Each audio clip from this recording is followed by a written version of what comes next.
왜 오래 참고 온유해야 하느냐면 바로 불의를 기뻐하지 않고 진리와 함께 기뻐하는 이 사랑의 또 다른 속성 때문에 그렇죠.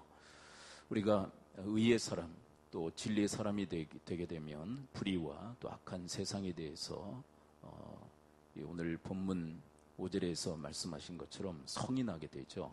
뭐 좀 순화해서 표현하면 화가 나고 분노가 나게 됩니다. 근데 그런 악한 세상 그리고 불의한 세상에 대해서 그렇게 분노하고 화를 내지 말고 오래 참고 온유할 것을 주님께서 우리에게 말씀하고 있는 것이죠.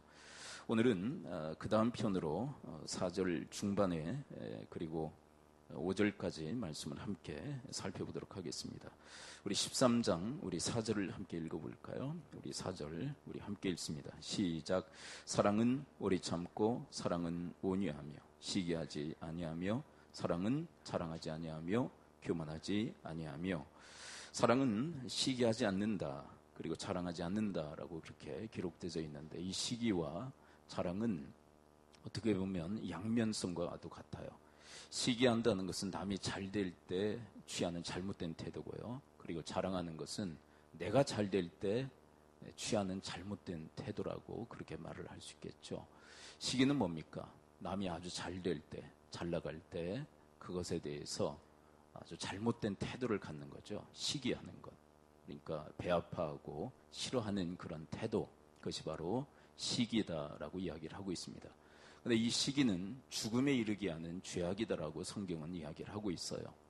여러분 최초에 그 예배 사건이 일어나죠. 창세기에 보게 되면 가인과 아벨이 제사를 드립니다. 그런데 가인의 그 제사는 하나님께서 거절하시지만 아벨의 제사는 하나님께서 기뻐 받으세요. 그런데 그에 대해서 시기했던 인물이 바로 가인이죠. 그런데 시기는 시기로 끝나지 않았습니다.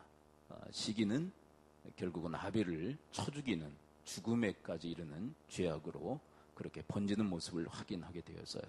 결국 시기라고 하는 것은 우리로 하여금 또 상대로 하여금 죽음에 이르게 하는 죄악이다라고 성경은 이야기를 하고 있어요. 그 예뿐만이 아니죠. 여러분 또 사울과 다윗의 이야기도 우리가 잘 알지 않습니까? 백성들이 칭송을 하는데 다윗은 만만입니다.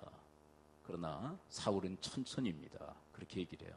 요즘 시대로 얘기한다면 다윗을 향해서는 만세 이렇게 부른다면 사울을 향해서는 천세 이렇게 부르는 거예요. 이게 무슨 얘기인지 이해가 되시죠? 네. 하여간 칭송이 아주 격이 달랐다는 것이죠. 근데 이에 대해서 시기했던 인물이 바로 사울입니다. 시기하게 되죠. 근데 시기가 무슨 죄라고 그랬죠? 죽음에 이르게 하는 죄악. 자, 함께 따라서입니다. 시기란 죽음에 이르게 하는 죄악이다. 그렇죠? 시기하니까 어떻게 됩니까? 다윗을 죽이려고 쫓아다니잖아요. 가인 같은 경우는 죽였지만 실제로 죽였지만 사울 같은 경우도 다윗을 죽이려고 추적해 다니는 그런 모습을 확인하게 되어집니다.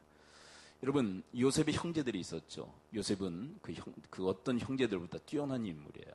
하나님께서 특별히 그에게 또 꿈을 주시죠. 그리고 아버지의 사랑을 독차지했던 뛰어난 인물이죠.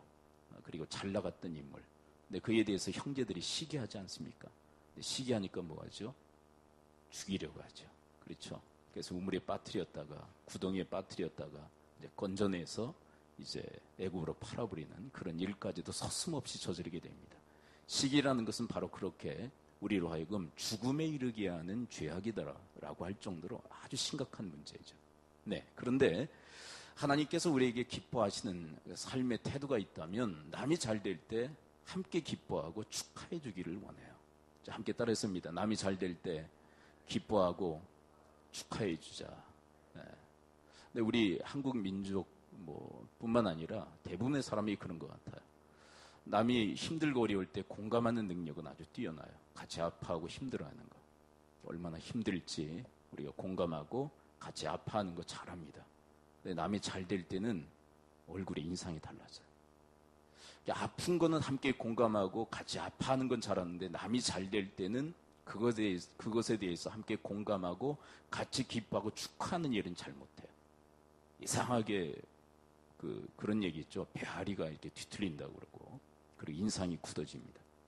시기하는 거예요. 예, 나도 모르게 시기하는 거예요. 하나님께서 우리에게 말씀하시는 사랑은 뭐냐면 남이 잘 될 때 함께 기뻐하고 축하해 줄 수 있는 그런 성숙한 태도. 그래서 사랑이란 뭐라고 그랬죠? 예수 그리스도만큼 성숙해지는 게 사랑이다. 여러분, 그 사랑의 사람들이 되실 수 있게 되기를 축원을 드립니다. 네, 남이 잘 될 때 함께 기뻐하고 축하해 줄 수 있는 것. 그것이 바로 성숙한 태도인데 그게 사랑이다라고 얘기를 해줘요. 그 다음에 핸드폰 끄시고, 핸드폰 올려야 돼요. 그 다음에 뭡니까? 자랑이라는 것은 누가 잘 될 때 하는 거예요? 이제 시기는 누가 할 때 하는 거예요? 남이 잘 될 때. 자랑은요? 내가 잘 될 때 하는 게 자랑이에요.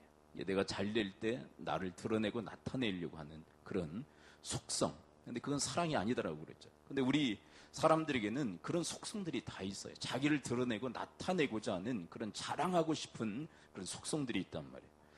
여러분, 하나님께서 사울에게 아말렉을 진멸하라는 명령을 내리시죠. 근데 하여간 그 과정에서 하나님 말씀 온전히 순종하지 못해요. 그리고 아말렉을 진멸하게 되는데, 아말렉을 쳐서 승리하게 되는데, 자기를 기념하는 기념비를 세워요. 기념탑을 세우는 거예요. 그게 바로 자기 자랑이죠. 자기 자랑. 온전히 순종도 안 해놓고 자기를 나타내기 위해서, 자기를 자랑하기 위해서 기념비를 세웁니다. 그런데 그와 반면에 여러분, 사무엘은요, 미스바에서 백성들을 다 모으고 회개운동을 일으킵니다. 큰 부흥회를 열죠. 그리고 하나님 앞에 회개합니다. 그때 블레셋에 쳐들어오게 되죠. 근데 백성들이 막 아우성입니다. 하나님께 기도해서 도움을 청하라고. 그래서 하나님께 기도함으로 하나님께서 블레셋을 다 패하게 하세요. 근데 그 전쟁의 승리 이후에 이 사무엘과 백성들이 무슨 일을 하느냐면 하나님을 위한 기념비를 세웁니다. 어떤 기념비냐면 에베네셀이라는 기념비를 세워요. 하나님이 여기까지 도우셨다는 의미로 에베네셀. 함께 한번 따르겠습니다. 에베네셀. 그러니까 누구를 자랑하는 것입니까? 그들은 하나님을 자랑하는 거예요. 여러분, 여러분과 저의 인생은 잘 될 때, 잘 나갈 때 여러분, 나 스스로를 자랑하는 것이 아니라 여러분, 하나님을 자랑하고 다른 사람의 덕을 칭송할 수 있는 성숙함이 있을 수 있게 되기를 축원을 드립니다. 그러니까 미성숙한, 사랑이 아닌 게 미성숙한 건데, 미성숙한 사람은 밤낮 자기를 자랑하는 일에 급급하거든요. 그런데 왜 이렇게 자랑하는 일에 급급할까요? 왜 잘 나갈 때, 잘 될 때 왜 자기를 자랑하는 일에 급급할까요? 그 다음 구절에 바로 그 맥스를 같이 하고 있는데요. 왜 자랑하느냐? 바로 그 다음 구절에 바로 해답이 있어요. 그 다음 구에 해답이 있는데 우리 4절 마저 함께 한번 다시 읽어볼까요? 자랑하지 아니하며 그 다음에 뭐가 포진해 있는지 함께 봅니다. 4절 시작. 사랑은 오래 참고 사랑은 온유하며 시기하지 아니하며 사랑은 자랑하지 아니하며 교만하지 아니하며. 자, 무엇과 무엇이 짝이 되고 있을까요? 바로 자랑과 교만이 짝이 되고 있는 거예요. 여러분, 왜 자랑할까요? 그 다음에 해답이 있는 거예요. 왜 자랑하죠? 교만해서 자랑하는 거예요. 이게 교만이 뭐예요? 교만이 뭐냐면 다 내가 했다 이거예요. 내가 했다. 그러니까 누구 자랑할 수밖에 없어요. 자기 자랑할 수밖에 없어요. 우리 그 캄보디아 그 선교에 들어가면 우리 이제 중기, 이제 장기 선교사들이 들어가요. 많은 청년들이 들어가는데 우리 캄보디아 그 후원 선교회 그 이사들이 함께 모여서 교육을 합니다. 교육을 할 때 항상 짚고 넘어가는 게 있어요. 뭐냐면 절대 자랑하지 말아라. 자랑하지 말아라. 이게 무슨 얘기일까요? 절대로 교만하지 말라는 얘기를 해요. 선교사쯤으로 들어가면 이제 자기 자랑할 수 있잖아요. 내가 이제 선교사로 들어가서 내가 헌신하고 충성하고 봉사한다고 생각하잖아요. 근데 그렇게 되면 선교지에 정말 힘든 사람이 된다. 그래서 원 선교사가 있지 않습니까? 지금은 우리 박경수 선교사님이 그 리더로서 그 선교지를 총괄하지 않습니까? 근데 그 원 리더를 힘들게 하는 사람이 될 수밖에 없다. 교만해서 내가 한다고 생각하니까 자꾸 자랑하려고 그러고 알아주길 바라고 자기를 드러내고 나타내려고 하면 힘들어진다. 너도 힘들어지지만 당신도 힘들어지지만 선교제를 너무 힘들게 한다. 그럼 절대로 교만하지 말아라. 그리고 절대로 자기 자랑에 빠지지 말아라. 여러분, 교회에서 정말 교회를 힘들게 하고 교회를 고통스럽게 하는 사람들이 있어요. 그게 누구냐면 교회만 그냥 왔다 갔다 하시는 분들, 아무 일도 하지 않고 왔다 갔다 하시는 분들이 교회를 힘들게 하는 게 아니에요. 누가 교회를 힘들게 할까요? 정말 충성하고 봉사하고 헌신하는 분들이 교회를 힘들게 해요. 왜 그럴까요? 이 교만에 빠지기 때문에 그래요. 내가 했다는 거예요. 그래서 알아달라는 거예요. 그리고 인정해줘야 되지 않겠느냐는 거예요. 그래서 교회를 얼마나 힘들게 하는지 몰라요. 여러분, 확실하고 선명하고 진정한 진실의 대답이 뭐냐면 여러분들이 하는 게 아니에요. 여러분, 하나님께서 돕는 힘을 공급해 하셔서 여러분들로 하여금 그렇게 충성하고 봉사하게 하시는 줄을 믿습니다. 하나님의 은혜로 하는 거예요. 은혜로.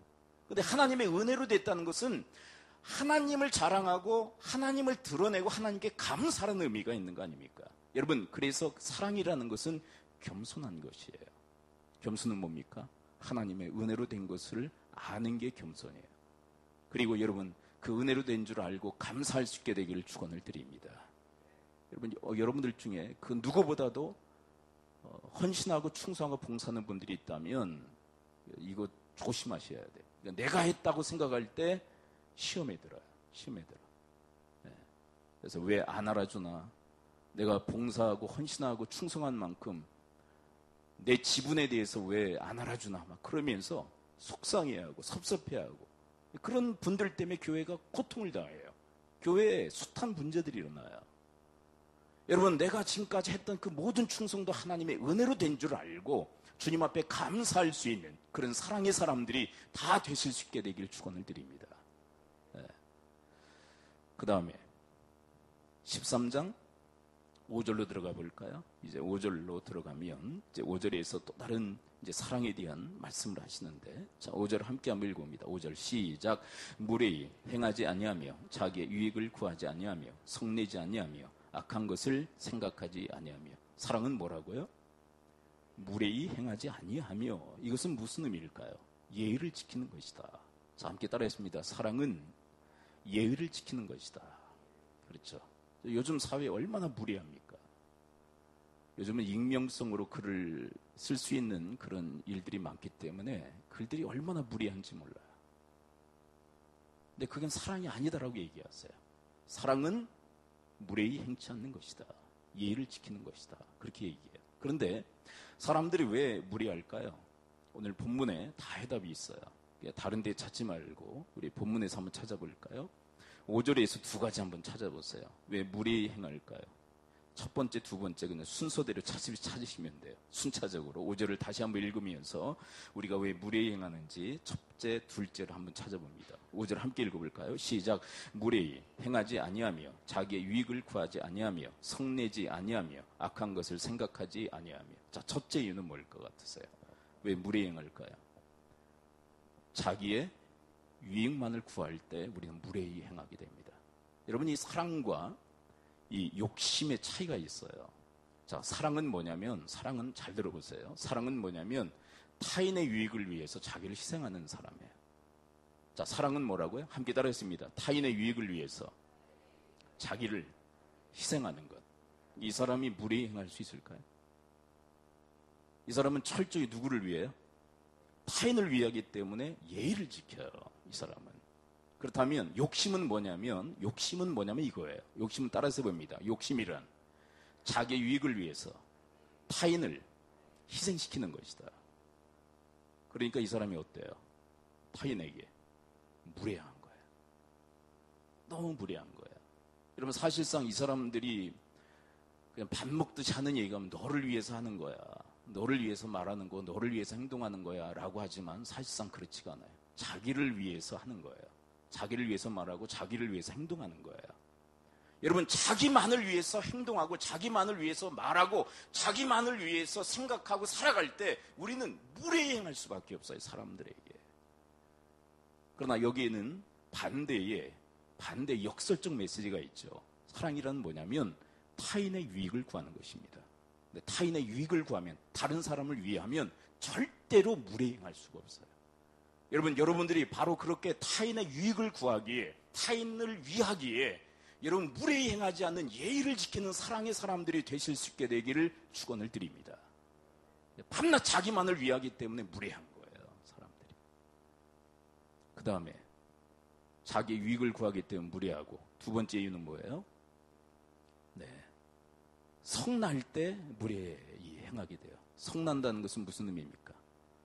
네, 이건 화가 나고 분노가 치밀어 오를 때 우리는 어떻게 하기 쉬워요? 그때 무례해지기가 쉬워요. 근데 언제 우리가 성이 나죠? 6절에. 6절을 한번 읽어봅니다. 계속 이 본문이 맥락이 계속 돌아요. 함께 돌고 있는 거예요. 자, 6절 함께 읽어봅니다. 언제 성이 날까요? 우리 언제 화가 나고 언제 분노가 치밀어 오를까? 6절 함께 읽어봅니다. 시작. 불의를 기뻐하지 아니하며 진리와 함께 기뻐하고. 여러분, 사랑은 뭐예요? 불의를 기뻐하지 않고 진리와 함께 기뻐하는 것, 그게 사랑이에요. 사랑은 단순히 그냥 오래 참고 온유하는 것만이 아니에요. 사랑은 불의를 기뻐하지 않고 진리와 함께 기뻐하는 거예요. 그게 뭐예요? 그 사람이 의의 사람, 진리의 사람이 되는 거예요. 그게 사랑이라고 얘기해요. 근데 그렇게 되면 불의하고 악한 세상에 대해서 어떤 감정을 느껴요? 성이 날 수밖에 없는 거예요. 그런데 여러분, 이 의와 진리의 사람들의 함정이 있어요. 뭐냐면 성이 날 때 어떻게 하기 쉽다는 거예요. 상대에 대해서. 불의하고 악한 사람에 대해서 어떻게 대하기가 쉽다는 거예요? 무례하게 돼요. 근데 주님은 얘기하십니다. 너희들이 의의 사람, 진리의 사람에 대해서 화가 나고 분노가 치밀어 오른다 할지라도 무례히 행하지 말아라. 그렇게 얘기하십니다. 여러분, 이 예수 그리스도의 성품, 이런 성숙함에 이르는 여러분과 제가 될 수 있게 되기를 축원을 드립니다. 근데 이게 쉬워야 어려워요? 여러분, 이게 쉽습니까? 어렵습니까? 여러분, 불의하고 악한 세상에 대해서, 불의하고 악한 사람에 대해서 분노가 치밀어 오를 때 그에 대해서 무례히 행치 않는 것이 얼마나 힘들고 어려운지 몰라요. 근데 주님은 이야기하십니다. 그래도 너희들은 예의를 다해라. 그렇게 얘기하세요. 여러분, 다니엘서를 보게 되면 다니엘과 세 친구가 있죠. 사드락, 메삭, 아벳느고가 있었는데요. 그들이 바벨론에 끌려가서 이제 황관장의 그 다스림을 받게 되죠. 근데 다스림을 받는 과정에서 그 경건한 사람들이 도무지 취할 수 없는 것을 먹고 마시게 해요. 그게 뭐냐면 우상에게 드려진 고기와 포도주를 먹고 마시게 하는 거예요. 그들은 정중히 거절을 합니다. 그리고 먹고 마실 수가 없습니다. 그랬더니 황관장이 뭐라고 그러냐면, 안 돼. 너희들 먹고 마셔. 이거 다 내가 책임져야 돼. 그랬을 때 여러분, 이런 상황에서 다니엘과 사드락, 메삭, 아벳느고는 예의를 지키면서 그에게 얘기를 합니다. 뭐라고 얘기했는지 여러분 다 기억하시죠? 10일 동안 한번 시험해 보십시오. 우리에게 채식만 제공해 주십시오. 그리고 다른 청년들에게는 술과 고기를 주십시오. 그리고 10일 후에 평가를 내려 주십시오. 그때에도 우리의 모습이 초췌하다면 당신의 말을 따르겠습니다. 그러면서 예의를 지키며 그에게 창조적인 제안을 하는 모습을 확인하게 되어져요. 여러분, 악한 사람, 불의한 사람이라고 함부로 그들은 대하지 않고 깍듯이 예의를 지키며 창조적인 제안을, 건설적인 제안을 그에게 하는 모습을 확인하게 되어져요. 여기서 보여주는 것이 무엇입니까? 사랑은 무례히 행치 않는 것임을 다니엘과 세 친구는 보여주고 있는 거예요. 여러분, 어떤 여자 청년이 있었는데요. 회사에 그 사장실 그 비서실에 채용이 된 거예요. 근데 기독인 청년이죠. 기독인 청년인데 채용이 됐는데 사장이 자꾸 거짓말을 시키는 거예요. 곤란한 사람한테 전화가 걸려오면 보통 뭐라고 이렇게 말하도록 합니까? 있다고 그래라, 없다고 그래라. 없다고 그래라. 그러니까 그게 신앙 양심상 그게 걸리는 거예요. 그렇다면 사장은 어떤 사람이에요? 의로운 사람이에요? 진리의 사람이에요? 불의하고 진리에서 벗어난 사람이에요? 불의하잖아요. 어떻게 대할 가능성이 큽니까? 뭐 이렇게 무례하게 행할 수도 있잖아요. 당신이 사장이면 다야? 그러면서 뒤집어엎고 나갈 수도 있잖아요. 근데 이 여자 청년은 어느 날 날짜를 잡아서 사장님께 말씀드릴 일이 있다고 시간을 정해서 사장님께 이야기하기 시작했어요. 사장님, 저는 사장님을 너무나도 존경합니다. 존경하는데 저에게는 한 가지 고민이 있습니다. 그게 뭐냐? 저는 기독인입니다. 근데 기독인인데 할 수 없는 일을 당신이, 사장님이 저에게 자꾸 시키십니다. 그게 뭔데? 거짓말입니다. 신앙 양심상 거짓말을 할 수가 없습니다. 그러니까 저에게 거짓말을 시키지 않으시든지 아니면 다른 데로 이렇게 좀 발령을 내려주십시오. 그랬어요. 알았다고. 집에 가 있으라고. 그래, 발령이 났답니다. 어디로 발령이 났냐면 재정부에 발령이 났대요. 나중에 불러서 하는 얘기가 무슨 얘기냐면, 너와 같이 양심적인 아이이기 때문에 난 너를 믿고 우리 회사의 재정을 너에게 맡기겠다고. 여러분, 그 결과에 대해서 제가 지금 이야기하려고 하는 것이 아니라 그 과정에 대해서 여러분들에게 말씀드리려고 하는 거예요. 여러분, 불의한 사람, 진리에서 벗어난 사람이랄지라도 여러분 이 여청년처럼 여러분 예의를 다하고 예의를 지킬 수 있게 되기를 축원을 드립니다. 그리고 한 고등학생이 있었는데요. 이 고등학생도 정말 신앙생활을 열심히 하고 잘하는 아이인데 교회 다니면서 성적이 자꾸 떨어지는 거예요. 근데 어머니가 교회를 안 다니는데요. 어머니가 한날은 불러서 너 교회 가지 마 그러더래요. 뻔하죠. 성적 떨어지니까 교회 가지 말라는 거예요. 근데 그 아이가 엄마한테 예를 갖추면서 얘기를 했대요. 엄마, 한 학기 동안 시험했으면 좋겠어요. 근데 한 학기 동안 열심히 공부도 하고 교회도 다닐 거예요. 그래서 만일 점수가 떨어진다면, 더 떨어진다면 엄마 말씀 듣겠습니다. 그러나 오르면 교회도 다닐 수 있도록 엄마가 좀 보장해 주십시오. 그쯤 하면 어떤 엄마가 안 들어주겠어요. 그렇죠? 그러면 그렇게 하자고. 그래, 한 학기 동안 시험을 했는데, 여러분, 한 학기 동안 시험하는 그 과정에서 그 아이가 그냥 건성건성 공부했을 것 같으세요? 여러분, 저는 그 말씀을 이렇게 묵상하면서, 그 이야기를 묵상하면서 이 다니엘과 세 친구의 이 말씀을 다시 한번 묵상하게 되는데, 이들이 그냥 어영부영 시간을 보내지 않았을 것이라는 생각이 들어요. 그 10일 동안 시험하면서 뭐 했을까? 정말 간절하게 주님을 붙들며 기도하지 않았을까라는 그런 확신이 들더라고요. 그냥 어영부영 시간을 보낸 게 아니에요. 그 고등학생도 엄마에게 그런 예의를 지키며 제안을 한 다음에 어떻게 한 학기를 보냈겠어요? 그냥 어영부영 지금까지 지냈던 그런 삶의 스타일로 보냈겠습니까? 주님을 위해서 철저히 그 한 학기를 공부하고 열심히 그렇게 시간을 보내지 않았겠어요? 한 달 후에 좋은 결과가 나와서 교회도 계속 다니고 또 공부도 하는 그런 아이가 되었다는 이야기가 있습니다. 여러분, 이 이야기를 통해서 그 과정에서 보여주는 중요한 교훈이 있죠. 여러분, 우리가 이 세상을 살아갈 때 우리가 의롭고 또한 진리에 서게 되면 서게 될수록 악하고 불의한 세상이 더욱더 선명하게 보여요. 근데 그것이 우리로 하여금 얼마나 힘들게 하는지 몰라요. 근데 그 힘든 것 때문에 무례하게 행동하는 경우들이 너무나도 많습니다.